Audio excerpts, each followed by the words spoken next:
Super clay দিয়ে আজকে আরেকটা কিউট জিনিস বানিয়ে দেখাবো। ওয়েলকাম।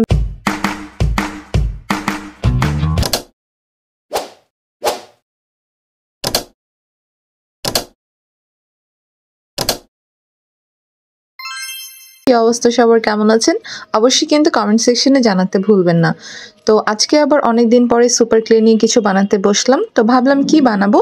তো আমি গতকালকের লাইভে এটা বানিয়েছিলাম। আমাকে আমার একটা আপু কমেন্ট করেছিলেন। তো সেই আপুটার কমেন্ট অনুযায়ী আমি এই মিষ্টি কুমড়াটা বানিয়েছিলাম। তো ভাবলাম আপনাদের জন্য একটা ছোট্ট করে ভিডিও টিউটোরিয়ালটাও দিয়ে দিই, যাতে আপনারাও ইজিলি ভাবে এটা মেক করতে পারেন। That's why. তো প্রথমে একটু অরেঞ্জ কালারের ক্লে নিয়ে নিতে হবে, আর এটাকে আপনার রাউন্ড করে নিতে হবে।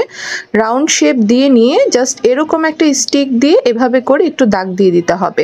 নিচের থেকে উপরের দিকে তুলে দিবেন, তাহলে এরকম একটা শেপ ক্রিয়েট হয়ে যাবে। সেম পদ্ধতিতে আপনার নিচের সাইডটাও এভাবে করে একটু দাগ দিয়ে নেবেন, তাহলেই হয়ে যাবে। এটা বানানো অনেক অনেক বেশি ইজি। আমার মনে হয় এটা ছোট বাচ্চারা ভালোভাবে বানাতে পারবে ওরা। তো এই তো হয়ে গিয়েছে। তো এরপরে উপরের যে অংশটা থাকে, তো আমি সেই ডান্ডি বলেন বা যেই কি বলে এটাকে, আমি এক্স্যাক্টলি বলতে পারতেছি না, আপনি একটু কমেন্টে জানিয়েন উপরের এই অংশটাকে কি বলে। তো আমি এটাকে এখানে ফিক্সড করে দিব। তো এই যে আমি এই স্টিকটা দিয়ে জাস্ট একটু উপর থেকে ছিদ্র করে দিলাম, দেন এটাকে ফিক্সড করে দিচ্ছি এইভাবে, ঠিক মিষ্টি কুমড়াটাতে যেমন থাকে। তো এই যে এভাবে করে হয়ে গিয়েছে। তো ক্লে দিয়ে এর আগে আমি অনেক ছোটোভাবে একটা মিষ্টি কুমড়া বানিয়েছিলাম। তো আজকে একটু বড় করে বানাচ্ছি।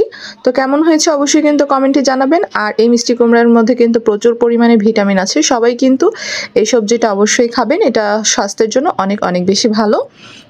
আর ছোট বাচ্চাদের খিচুড়িতে আপনারা এটা ছোট ছোট পিস করে যদি দেন, তাহলে ওরাও খাবে, ওদের জন্য খুব বেশি হেলদি হবে খাবারটা। তো আমি গতকালকে দুইটা জিনিস বানিয়েছিলাম, একটা মিষ্টি আর একটা মিষ্টি কুমড়া। তো আপনারা কোনটা বেশি পছন্দ করেন কমেন্টে জানাতে ভুলবেন না। আল্লাহ হাফিজ।